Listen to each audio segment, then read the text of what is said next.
কেমন ভালো মানুষ চাই, মানে হুজুরই লাগবে এরকম কিছু যে হুজুর হতে হবে, মানে টুপি পরা মাদ্রাসার হুজুর, নামাজ কালাম পড়বে এই টাইপের একজন ভালো মানুষ। মানে আমার খুব বেশি ওই টাকার চাহিদা নাই, আমি ভালো মনের একজন মানুষ চাই। সামনে আমি রিসেন্ট একটা সিনেমা সাইন করেছি, আমার সিনেমাটার নাম হচ্ছে বিবর, আর এটার প্রযোজক হচ্ছে আশরাফুল ইসলাম জুয়েল, আর সিনেমাটি পরিচালনা করেছেন সাইমন তারিক, আর আমার হিরো হিসাবে আছে এখানে শিপন মিত্র।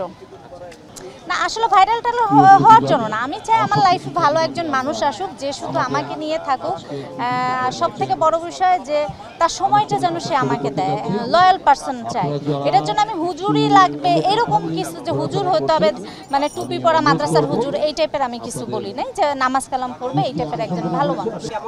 আমি কেমন ভালো মানুষ চাই, আসলে কেউ যদি ভালোবাসে মন থেকে, এটা তো ফিল করা যায়, যে শুধু মোনাজাতে আমাকেই চাবে, যে আমি তার লাইফে আসার পর আমি ছাড়া দ্বিতীয় কোনো মেয়েকে ভাববে না কখনো, মানে তার সবটুকু ভালোবাসা সে আমাকেই দিবে, এরকম একজন মানুষ চাই।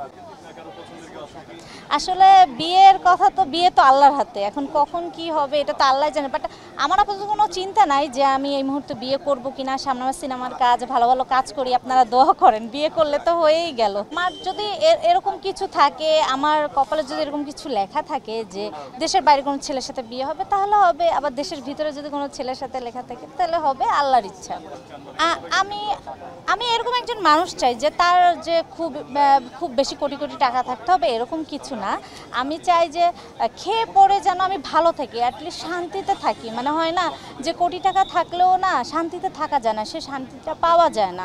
আপনি কোটি টাকা গাড়িতে চড়তেছেন, বাড়িতে থাকতেছেন, সব কিছু হচ্ছে, কিন্তু আপনার ভালোবাসার মানুষটা আপনাকে সময় দিচ্ছে না, ভালোবাসতেছে না। তো আমি এগুলো দিয়ে কী করবো? আমি যে খুব ভালো একজন মানুষ, সেটা তার পজিশন হাইও হতে পারে, মিডিয়ামও হতে পারে, ভালো একটা মানুষের সাথে না। আমি কিন্তু বরাবরই এর আগে অনেক সাক্ষাৎকারে বলেছি যে আমি একজন ভালো মানুষ চাই আমার লাইফে, যে আমাকে ভালোবাসবে, তার খুব বেশি টাকা থাকতে হবে, এটা বাইরে। আমার যদি কখনো বিয়ে হয় বা আপনারা তো জানবেন, দেখবেন, মানে আমার খুব বেশি ওই টাকার চাহিদা নাই, আমি ভালো মনের একজন মানুষ চাই। টাকা পয়সা চাই লাইফে তো অনেক কিছু আমার বাবা মা আমাকে দিয়েছে, বা আল্লাহ তাআলা আমাকে অনেক ভালো রেখেছে, আলহামদুলিল্লাহ ভালো আছি।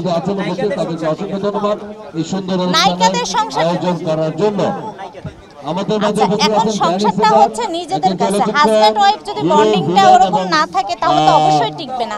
এখন একটা জিনিস মাথায় রাখতে হবে যে ধরেন বিয়ের আগের যে লাইফটা, বিয়ের পরের লাইফটা তো ওইটা মনে করলে তো হবে না। কারণ বিয়ের আগে ধরেন আমি এখন আমার জীবনযাপন করছি একরকম, আমার বিয়ে হলে তখন হলে তো আমার হাজব্যান্ডের কথা অবশ্যই শুনতে হবে। আমার মনে হয় হাজব্যান্ডের সাথে বন্ডিংটা সেভাবে না হলে এই জন্যই মনে হয় সমস্যা হয় আর কি।